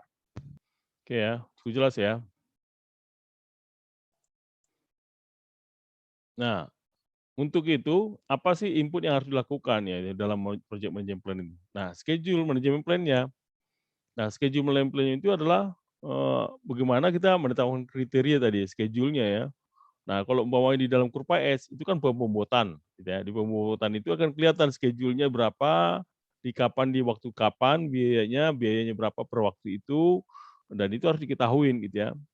Dan juga risk management plan. Nah, ini risk management plan ini adalah untuk bisa melihat per jadwal tadi gitu ya, berapa sih risikonya yang muncul di situ ya, berapa biayanya yang harus dikeluarkan pada saat per item itu sendiri. Nah, ini harus kita mengetahui per item itu, per itemnya, sehingga ketika terjadi cost operannya itu tertutupin gitu ya, ketika dia tidak ada risk manajemennya, ketika terjadi ada suatu kejadian sehingga dia tidak mampu, sehingga itu maka itu pekerjaan itu menjadi terjadi ada cost operance gitu ya. Nah, perencanaan ini sudah cukup jelas, enterprise environment factor juga sudah cukup jelas ya. Organisasi proses aset ini juga cukup jelas. Nah, untuk tekniknya apa? Expert judgment itu pasti ya. Expert judgment itu adalah bagaimana para konsultan atau ahli gitu ya untuk bisa mengetahui gitu ya cost management kita, umpamanya seorang owner gitu ya yang tidak bisa menghitung biayanya itu pada saat di FS gitu ya. Ini planning cost ini biasanya di FS ya. Ya itu mungkin meng-hire seorang konsultan untuk menghitung berapa sih biayanya per proyek itu sendiri. Atau menggunakan analisis data. Analisis data ini yaitu digunakan untuk proses yang tidak berasal pada analisis alternatif. Nah, analisis alternatif termasuk mengkaji opsi pendanaan. Nah, ini perlu ya. Nah, ini kita lihat ini opsi pendanaan di analisis data ini ya. Contohnya ini ketika kita menghitung gitu ya, ketika kita menghitung pendanaan itu, apakah kita pakai corporate finance gitu ya, atau project finance di sini tadi saya bilang. Nah, ini penting sekali ini ya, antara dua ini. Kalau dia corporate finance, dia berarti dia membiayai sendiri. Opsi pendanaannya itu berarti 100% didanai sama si dirinya sendiri gitu ya. Tapi kalau project finance, dia bisa bertukar nih. Ya, contohnya umpamanya kereta api cepat ya. Saya coba menghitung ya kereta api cepat ya. Kita coba exercise dulu dia kereta api cepat itu kenapa sih gitu ya. Satu hal yang menarik juga nih ya. Kalau saya lihat ini mungkin saya nggak tahu datanya ya, tapi saya coba kita kelola cek dulu kalau dia pakai project finance gitu ya. Project finance. Kalau dia pakai kereta api cepat ya, kalau dia pakai project finance, katakanlah dia ini kayak gini ya. Katakanlah dia ini proyeknya ini kereta api cepat gitu ya, kereta api cepat proyek CCI gitu ya. Nah, kalau dia pakai project finance ini kan equity-nya ini adalah para ini kan, equity di sini katakanlah berapa tadi itu 70 triliun ya, 70 triliun ini kan. 70 triliun ke 70 triliun. Nah, ini ada kan PTA nih. PT kalau dia project finance ya PTA gitu ya. Mungkin Jasa Marga, PT KAI gitu ya. PTB, terus PT yang lain itu ya. Nah, ini kan punya masing-masing ini nih, punya masing-masing kepemilikan. Katakanlah ini PTA ini katakan 20% gitu ya. Ini mungkin 50 atau 60% ini ya, 60% lebih mudah gitu ya. Ini katakanlah 20% gitu kan. Nah, equity kalau dia 70 triliun gitu ya. Kalau dia umpamanya equity-nya itu 30% gitu ya. 30%, berarti 30% dari 70 berapa? 30% dari 70 berapa? 2,1 triliun ya? Itu 21 triliun ya? 21 triliun ya? Benar ya? Benar kan? 21 triliun ya? Nah, kalau 21 triliun, 20% itu berapa dia harus nyeturin modal sini? 4,2 ya? Benar nggak? 4,2. Ya? Iya, 4,2, Pak. Kalau dia 60% dari 21 berarti berapa? 12,6. 12,6. 12,6 triliun kan? Nah, kalau yang ini 20 berarti 24,2 triliun kan? Nah, itu loh cara hitungnya harusnya dia. Jadi ketika dia benar pendanaannya gitu ya, ke CCI ini contohnya dia 30% equity-nya, dia kan cuma danain cuma 4,2 triliun ini sebenarnya.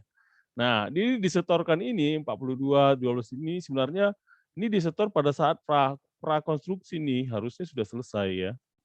Prakonstruksi harusnya sudah selesai. Jadi biaya equity ini digunakan pada saat apa? Pembebasan lahan, biaya apa namanya? Biaya-biaya finansial gitu ya. Terus biaya-biaya apalagi administratif gitu ya. Dan bukan untuk biaya konstruksi, bukan ya. Nah, biaya konstruksi itu diambil dari bank nih 70% gitu. 70% itu biaya bank harusnya. Bank atau lembaga keuangan, bank kalau dia pakai bank ya, atau kalau dia pakai lembaga keuangan atau dia pakai bond pokoknya 70%. 70% dari 70 berarti berapa? 49 triliun ya? Benar ya kan? Berarti 49 triliun ini gitu ya, 49 triliun untuk membiayai bank itu harus mengeluarkan bank atau lembaga keuangan gitu ya, atau apapun namanya dari pihak ini. Nah ini cara ngitungnya kayak gini harusnya dia. Nah, ini kan dia harus berhitung dengan cara begini. Si equity-nya itu ketika dia konstruksi ini terlambat, bukan dipermasalahkan di sini. Kalau bukan dipermasalahkan lagi di sininya gitu ya, di apa namanya? Anehnya kok dipermasalahkan di sini ya, berarti pada saat dia penyetoran dananya itu tidak sesuai ya. Harusnya di penyetoran dana itu ada closing statement, ada closing ini ya, closing close-nya apa? Financial close ya. Financial close-nya itu harusnya sudah ketika pada saat financial close ini sudah nggak ada masalah. Kenapa bisa muncul pada saat masa konstruksi ini? Ini juga pertanyaan saya ini. Kenapa ada pada saat masa konstruksi itu muncul ini ya, equity-nya ini muncul gitu. Nah, ketika dia 49 triliun, nah 49 triliun ini kan biaya konstruksi seharusnya. Harusnya ini sudah kerjain cepat ini biaya ininya ya, biaya banknya ini harusnya langsung sudah siap ini. Nah, ini pertanyaan saya, banknya ini mampu apa enggak gitu ya? Banknya dulu dari siapa aja?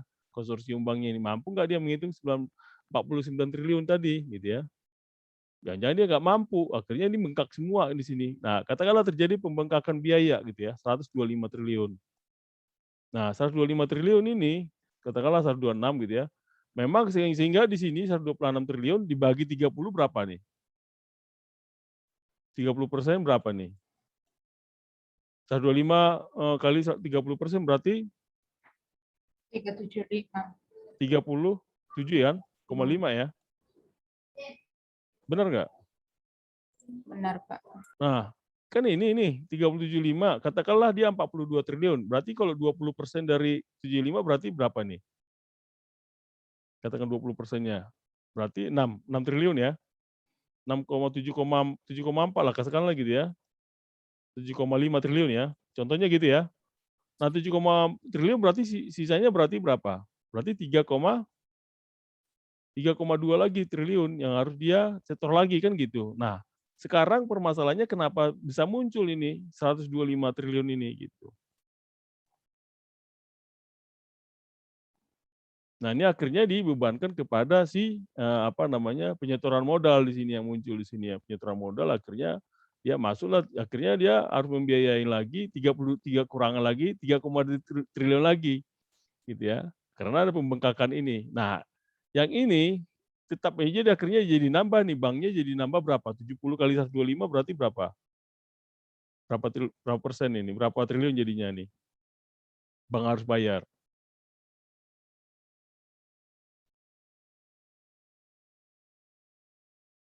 Berarti berapa ini? 125 kali 170 berarti berapa? 85 ya? 85-an Pak. 85 triliun kan? 85 triliun kan harus dibiayain sini. Bukan lari ke APBN. Makanya APBN kenapa langsing APBN biayanya ini? Harusnya kan 85 ini biayain sama bank. Banknya ini mampu nggak ini? Sekarang jadi pertanyaan adalah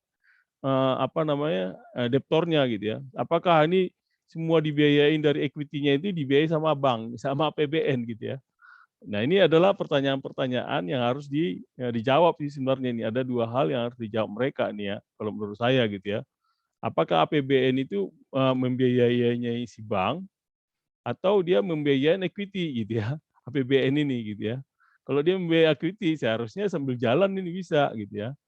Banknya yang harus muncul. Nah, banknya mungkin dia nggak mau bayar, dia harus maunya bayarnya berapa? 49 triliun umpamanya gitu. Katakanlah si banknya ini dia cuma 49 triliun. Jadi kalau ini kan harus ada adendum gitu ya. Ada adendumnya mau nggak dia 85 triliun? Harusnya sindikasi bank aja cukup gitu ya. Sindikasi bank untuk bisa membiayainya ini. Mungkin banknya tidak mau, ya harus mau lah cari bank-bank plat merah gitu ya. Jangan harus membiayainya ini. Kalau menurut saya ini nggak perlu terjadi kalau saya sih, nggak perlu terjadi biaya APBN ya. Apalagi dia dengan harus menggunakan financial modeling inovasi finansial yang menggunakan dia tambahan ini kan bisa didapat nih. Mungkin sekitar berapa nih? 8,9 jadi 85 berarti ada 25 triliun lagi. 25 triliun lagi kan bisa diambil dari dari bond gitu ya. Ada bisa diambil dari bond gitu ya.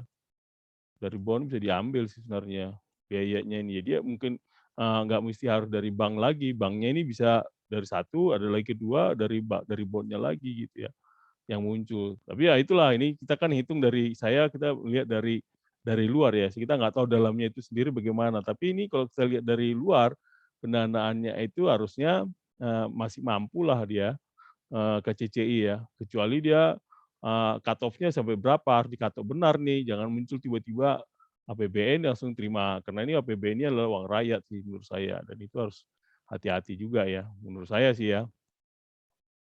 Atau ada pertanyaan nggak di sini? Atau ada ininya nggak? Bapak-bapak kan boleh juga nih. Menarik ini kasusnya nih.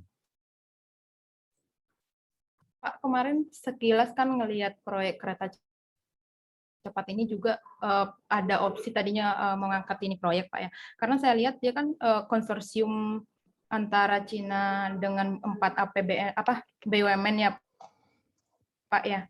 Iya. Cuman kalau lihat dari pendanaannya itu saya lihat bukannya dari konsorsium Cina itu 75% dan dari APBN 25 ya Pak ya, bukan? Iya, ya ini akhirnya kan saya nggak tahu ya, terakhir kok ini saya melihat dari normatif aja nih. Normatif ya kalau kita mau melihat cara pendanaan yang ini ya normatif. Makanya tadi kita kan saya belum lihat apa sih yang ada di dalamnya, berapa persennya ini saya nggak tahu nih, saya cuman asumsi aja, ngarang aja nih. Contohnya saya asumsi 20%, 60, 20% gitu ya. Mungkin ini kalau ini kan tinggal tergantung aja nanti nih. Setiap konsorsium ini berapa nih, kita hitung aja dari equity 30%. Saya nggak tahu equity-nya berapa dengan dengan debt-nya gitu ya. Kalau debt equity-nya mungkin 50-50%, jarang itu. Biasanya itu yang paling normatif itu 30-70 atau 25-75 gitu ya. Itu bisa gitu ya. Jadi jangan dibebankan ke sini. Jangan, kalau sudah APBN itu bisa masuk ke biaya ini, saya nggak tahu ya ini kenapa bisa biayanya ini masuk, untuk membiaya apa gitu ya. Apa namanya, pekerjaannya itu sendiri. Kalau dia sudah benar di sini seharusnya tidak perlu dibiayai APBN, seharusnya sih menurut saya gitu.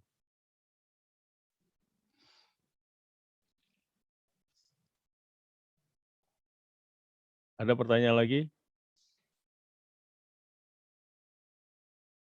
Ini kita disclaimer aja, disclaimer hanya untuk pengajaran itu ya. Kalau ada yang mau protes silahkan aja, tapi kita nih lihat bahwa ini sebagai harus kita pelajari secara bersama dengan data yang mungkin ya data kita masih belum bagus, ya silahkan aja gitu, nanti kita bisa dalami lagi gitu. Ada lagi pertanyaan? Masalah pendanaan?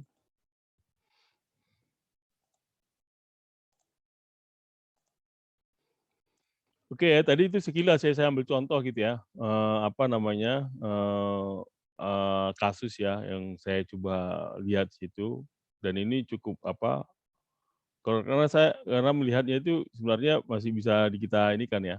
Nah ini gunanya gini, apalagi kita menggunakan strategi-strategi ini ya, jadi analisis data itu pada saat di plan itu sudah harus dihitung gitu ya, pada saat place cost management itu sudah dihitung.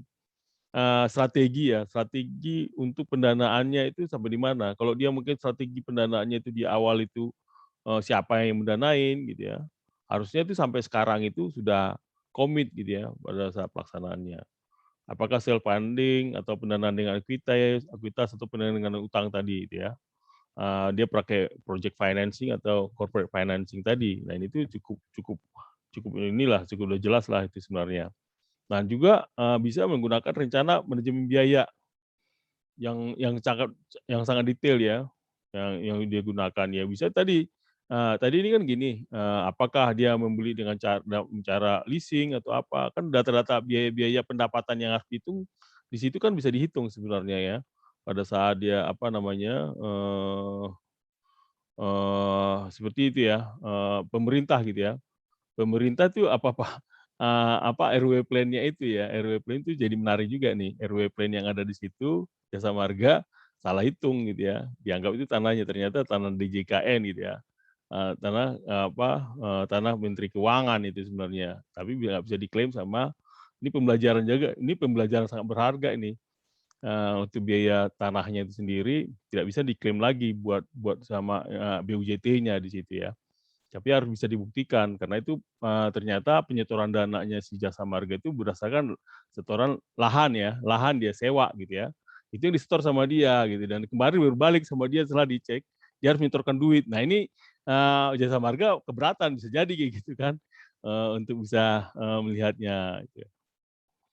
Dan ketiga adalah meetings gitu ya. Yaitu meeting itu perlu juga digunakan supaya tahu pada saat plan ini bagaimana setiap hal-hal itu ya perlu kita bisa pada saat meeting ini sebenarnya di awal itu sudah diperhatikan ya apa aja yang akan mengakibatkan suatu proyek itu supaya berhasil gitu ya.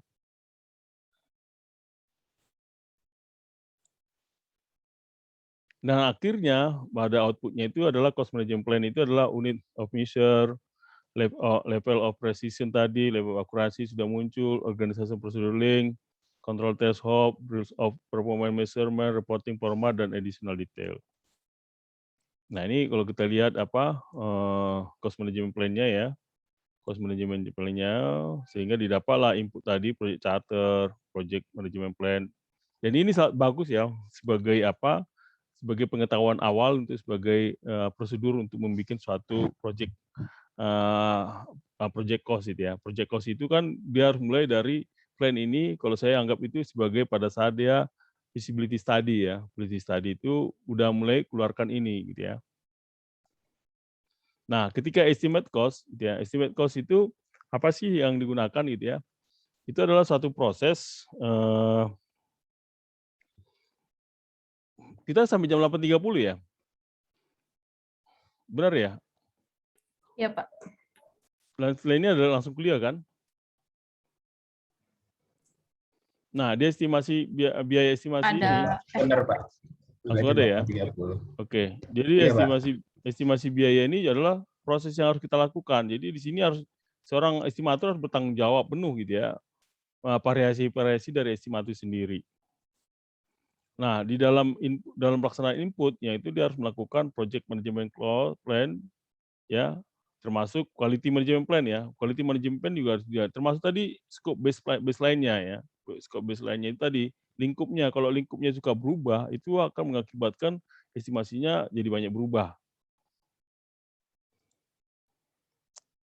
Nah, contoh pada saat estimasi ini, pada saat mengestimasi ini faktor-faktor luar yang harus kita perhatikan adalah kondisi pasar, informasi komersial yang dipublish, tingkat inflasi gitu juga harus dilihat. Dan organisasi dan aset-aset promosi itu contohnya kebijakan, estimasi biaya, template kalau bisa, kalau sudah punya template ya, satu perusahaan seperti kontraktor itu sudah punya dia template-nya ya. Dan itu bisa digunakan supaya mempermudah kita untuk bisa bisa mengetahuinya ya.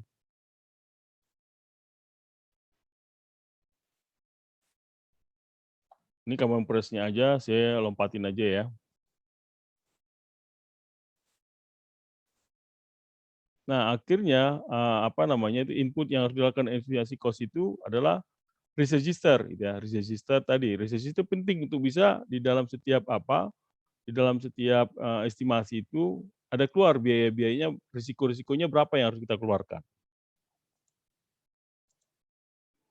Nah, di dalam satu perhitungan estimasi, kita bisa menggunakan namanya bisa disebut analogi estimasi.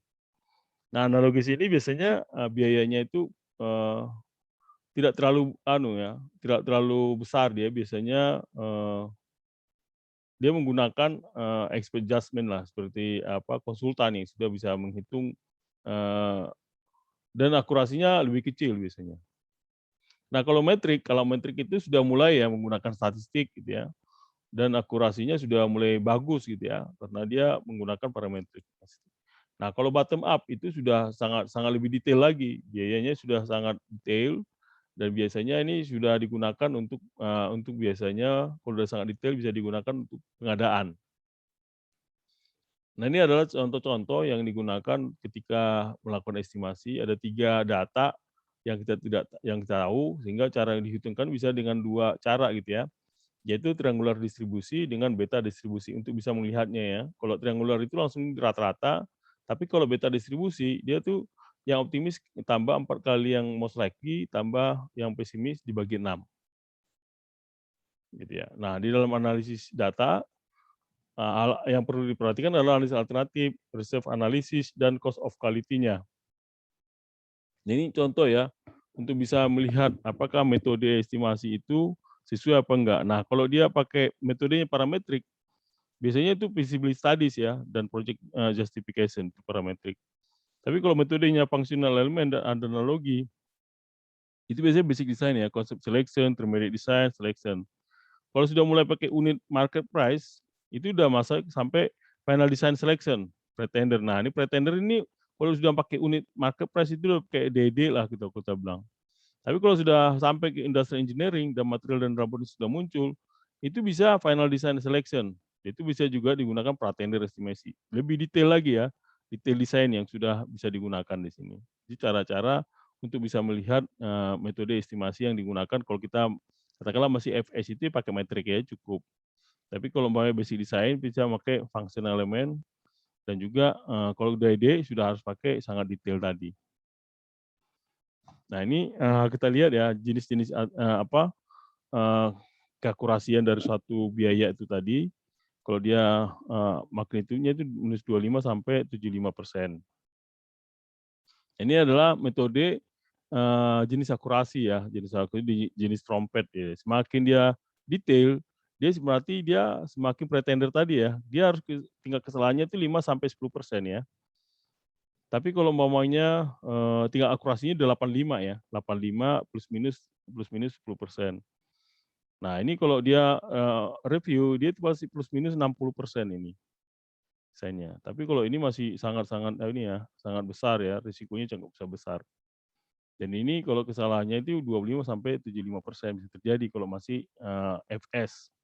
Makanya kita lihat ini pada saat konsep, plan, working drawing, dan construction itu sudah mendekati nih, ya, udah opnam bisa dilihat secara opnam tadi sudah mendekati harga terpasang gitu ya, dan bersama dengan. Nah, kalau kita lihat di ini akurasi estimasi untuk pre-industri, jadi pada saat dia feasibility study, konsep design, preliminary front end design itu kalau dia di EPC ya, detail design, ini kita bisa gunakan gitu ya, akurasinya berapa persen.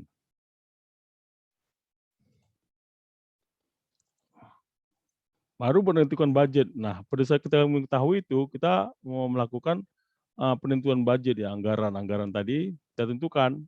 Itu adalah satu proses untuk mengagregasikan suatu biaya-biaya gitu ya, sehingga bisa berapa sih anggaran yang harus dibutuhkan gitu. Nah, inputnya adalah project management plan, dokumen project, dokumen bisnis, perjanjian, enterprise improvement factor, dan organizational process asset.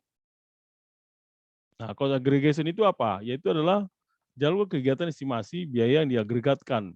Dan biasanya estimasi biaya paket pekerjaan diagregatkan pada tingkat komponen BOB yang lebih tinggi.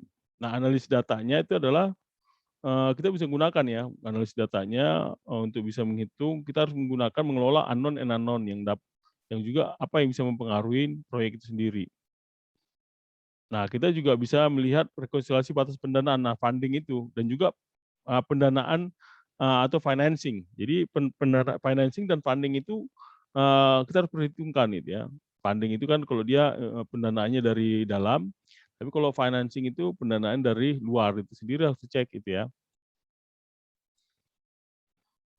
Sehingga kalau kita lihat secara penentuan budget itu, kita bisa lihat di sini ya, mulai caranya itu activity estimate, oke PK estimate itu masih lebih detail ini sangat kasar ya. Project estimate, contingency reserve, cost baseline, management reserve, dan cost budget. Sehingga cost budget itulah yang paling menentukan ya. Kalau udah sampai cost budget itu berarti dia biayanya itu, nah desainnya sudah sangat detail, baru dianggap sebagai cost budget. Nah ini cost budget itu tadi ya, dianggap cost budget itu kalau dia mulai dari sini ya, sampai cost budget itu dianggap semua sudah masuk. Nah ini kalau kita lihat cara pembayaran gitu ya, pembayaran, funding requirement-nya gitu ya, sehingga didapat project budget-nya dan ini adalah PAC-nya. Dan ini adalah pembelanjaannya gitu ya. Nah ini cost baseline-nya.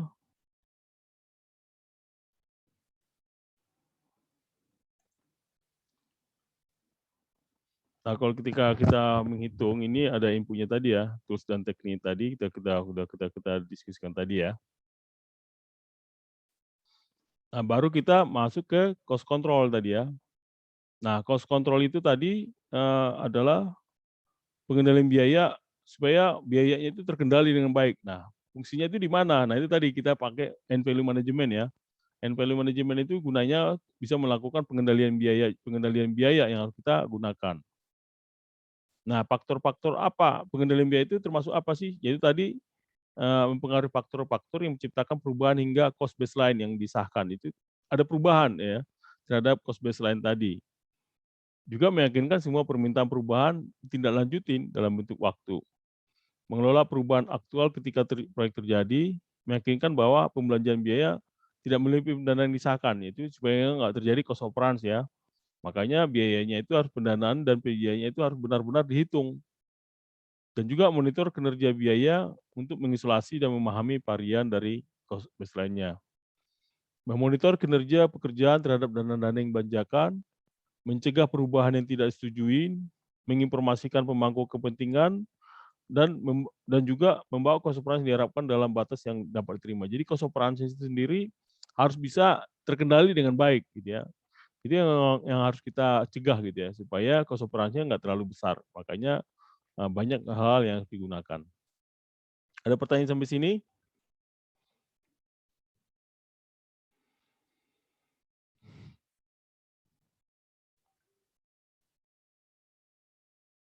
Ada pertanyaan?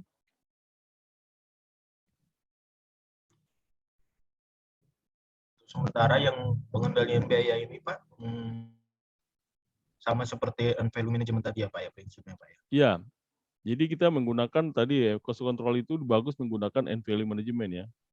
End value management itu teman-teman kalau umpamanya mendalaminya lebih bagus itu end value management itu sangat sangat baik digunakan itu. Iya Pak. Terus sementara sih ya bersama sih kayak tadi sih Pak. Kalau masalah kontrol biaya itu permasalahannya ya seperti yang saya tanyakan tadi. Penting cost baseline-nya itu kan tepat dulu, pasti nanti proyeksi sama evaluasi pasti benar. Nah, nanti kalau sudah dapat itu akan diketahui indeksnya ya, indeks terhadap biaya, indeks terhadap jadwal juga harus dihitung ya. Perhitungannya nanti kita lihat ya. Nah, apa-apa sih yang digunakan pada cost control tadi, yaitu cost management plan, cost baseline tadi ya, cost measurement, dan organisasi yang kita gunakan tadi. Kalau Bapak sudah punya kebijakan, ada template, pakai end value management-nya itu tinggal lebih mudah. Saya nggak tahu ada nggak software-nya sampai sekarang ya. Saya belum pernah lihat ada software end value management ya. Karena itu sulit ya untuk dibikin software ya. Karena setiap proyek itu kan berbeda-beda semuanya cost-nya gitu ya. Kalau di perusahaan kontraktor sih ada sih Pak, tapi dengan sistemnya masing-masing. Ada ya, sudah ada ya, tapi kalau di Mbak Riris biasanya kan ada tuh sistem pelaporan bulanan kali kalau dia di Karya juga. Kalau di Wika juga ada Pak, namanya Project Integration System gitu. Itu prinsip-prinsip value management masuk di situ. Iya.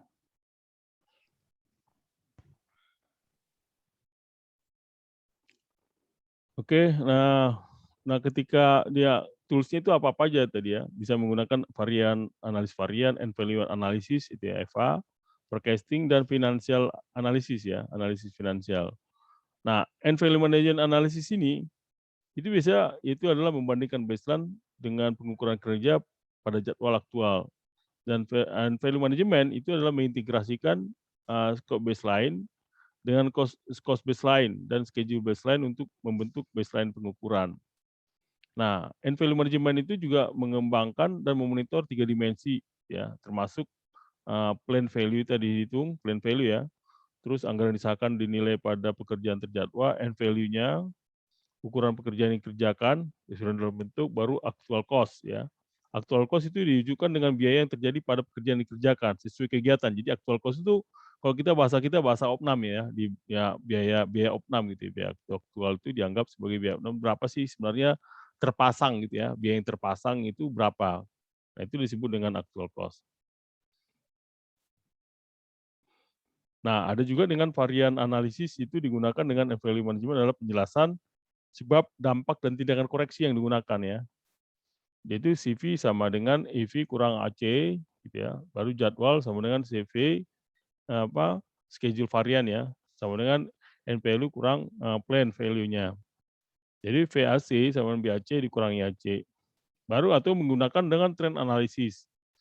Juga bisa menggunakan resep analisis gitu ya. Nah, atau bisa menggunakan penyelesaian indeks kinerja. Nah, indeks kinerja ini adalah satu ukuran kinerja biaya yang diminta untuk dicapai dengan sumber daya yang ada agar dapat mencapai tujuan manajemen khusus. Diekspresikan sebagai rasio biaya untuk menyelesaikan pekerjaan luar biasa pada anggaran yang sisa.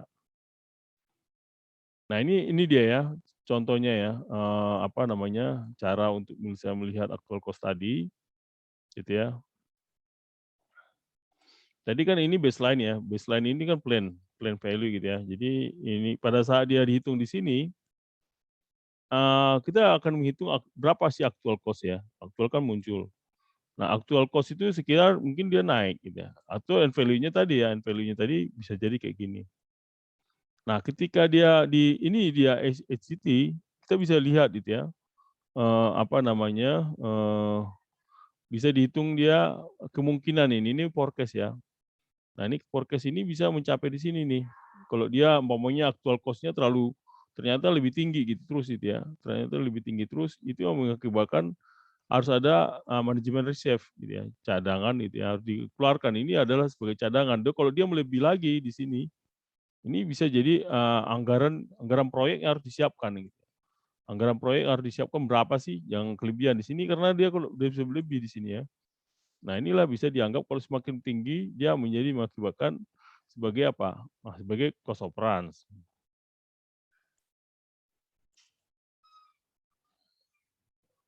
Nah, ini sebagai ininya ya, saya ambil cari contoh gitu ya. Saya ambil contoh tadi pada saat hitungan gitu ya. Di Excel gitu ya. Di Excel ini saya coba hitung di sini cara untuk perhitungan ini ya. Ini kan nah, ini plan-nya itu PT-nya itu bisa dilihat gitu ya. Plan time-nya itu ya, plan time-nya itu nanti dilihat di sini, plan time-nya pada saat DD10 kan ada sumber daya semua. Nah, plan time-nya bisa dihitung berapa gitu ya. Nah, sehingga schedule variance gitu ya. Schedule variance-nya itu sehingga didapatlah schedule variance tadi kalau dia EV-nya didapat sini, schedule variance-nya itu didapat tadi M berarti EV dikurangi dengan PV itu dia. Nah, schedule variance-nya itu karena dia ini jadi terjadi ada kekurangan ini. Hati-hati kalau udah hitam gini berarti dia minus gitu ya. Kalau udah minus itu berarti harus diperhatikan gitu ya. Sehingga kita lihat di sini schedule variance-nya itu menjadi dia bisa terlambat 25% sampai 28%. Ini 25% ini pekerjaannya terlambat 25% ya. Dan ini bisa terlambat 28% gitu, kelihatan gitu ya. Nah, kalau kita lihat SPI-nya, nah di dalam SPI schedule performance indikatornya gitu ya. Nah, SPI-nya itu sekitar kalau minus dia ini tadi, dia minus bisa 0,75 gitu ya. Nah, ini 0,72 gitu ya. Berarti dia ini nggak sesuai. Yang paling normal itu kalau dia di atas 1, nah ini lebih cepat. Nah, itu bagus. Tapi kalau di bawah 1, nah itu harus kita perhatikan itu hitungannya. Nah, demikian juga kita bisa lihat to complete schedule. Nah, to complete schedule itu berapa persen yang harus kita siapkan. Berarti kalau dia 1,03, berarti ada 103 kali. 100,3% dia harus disiapkan untuk dia menyelesaikan ini. Jadi umpamanya dia kalau sudah semakin besar, to complete-nya itu dia butuh waktu berapa kali? 1,03 kali gitu ya, itu dihitung. Atau dengan ini kita bisa hitung 1,005 kali. Nah, itu yang kita hitung. Jadi kalau umpamanya terlambat, dia harus membiayainya itu berarti berapa kali dia harus presentasinya kalau diterlambat ini ya. Makanya satu proyek itu, satu estimasi itu terlambatnya itu atau biayanya itu end value-nya itu ternyata bisa negatif. Nah, itu harus kita perhitungkan gitu ya. Sampai kita hitung nanti namanya ada schedule variant times ya. Schedule variant times-nya ini angin tadi terlambat juga akhirnya muncul. Nah, baru presentasinya itu di berapa? Kalau kita lihat ini terhadap apa? Schedule variant to time-nya calculation-nya akan bisa mendapatkan 60%. Nah, to complete-nya itu bisa jadi 1, berapa persen gitu ya. Nah, ini cost variance calculation-nya juga bisa dihitung. Jadi semakin dia perhitungan di ini ya, di end value management ini cukup, saya ambil contoh ini ya. Kalau Bapak dan Ibu sudah mahir di sini, akan lebih mudah untuk bisa menghitung bagaimana satu proyek itu bisa tercapai. Katakanlah dia minus, berarti Bapak harus menggunakan nanti biaya effort yang harus digunakan itu sampai berapa kali lipat gitu ya. Kalau dia maunya sampai 2 kali lipat, effort yang harus digunakan bisa sampai 2 kali lipat. Nah, itu hati-hati. Apalagi kalau udah sampai minusnya berapa, kalau umpamanya to complete-nya itu bisa sampai 2 kali lipat, 3 kali lipat, itu berarti apa yang digunakan?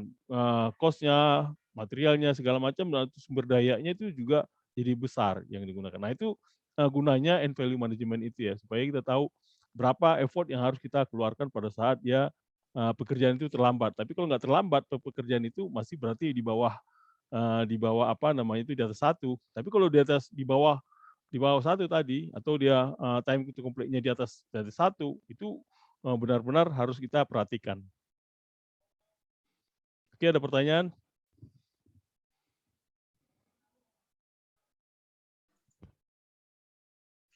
Paling mungkin nanti kalau Excel ya bisa di-share Pak, biar sambil belajar Pak nanti Pak. Ini saya masih Excel-nya masih belum sempurna nih. Saya lagi Siap. hitung lagi, ada yang belum sempurna memang tadi itu masih ada yang, tapi saya nanti kalau sempurna ya, saya coba usah share nanti karena masih ada yang kurang itu sampai perhitungan jadwal sampai kurva S-nya itu belum saya dapat. Saya cuman apa namanya itu belum hitung sampai ke situ. Tapi kalau Bapak nanti ada proyek gitu ya, bisa digunakan tuh lebih bagus lagi tuh. Bisa nanti saya share ya, tapi belum sempurna, tapi bisa saya share nanti ininya untuk end value-nya, kalian bisa share ke dalam satu proyeknya gitu ya. Oke. Baik, Pak. Ada pertanyaan lagi?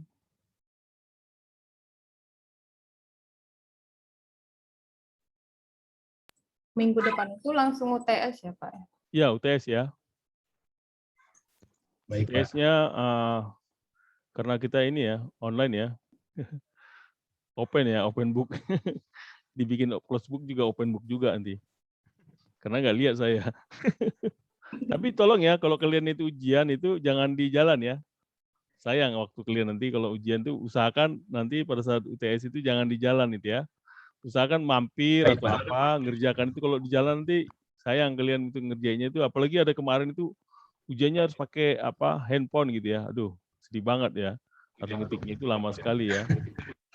Itu harus jadi perhatikan itu ya, akhirnya nilai jadi jelek kan, sayang padahal dia sebenarnya bisa apa sih sekarang kan manfaatkan mungkin berhenti di apa di toko mana gitu ya atau Starbucks atau di mana berhenti kalau di tengah jalan ya, usahakan jangan di jalan ya. Saya ingatin gitu ya, kalau Bapak Baik, Pak. mungkin ada yang pas di jalan itu usahakan berhentilah gitu, udah tahu 10 menit sebelumnya Bapak sudah parkir aja di mana gitu ya, atau parkir di warung yang ada internetnya. Starbucks kan warungnya ada tuh, atau di McDonald atau di mana lah yang punya internetnya gitu ya. Oke, ada lagi? Oke, kalau nggak ada ya, terima kasih semuanya ya. Udah Oh iya. 8:30. Selamat malam semuanya, terima kasih ya sudah menunggu tadi ya. Terima kasih, Pak. Siap, Pak. Semuanya, ya.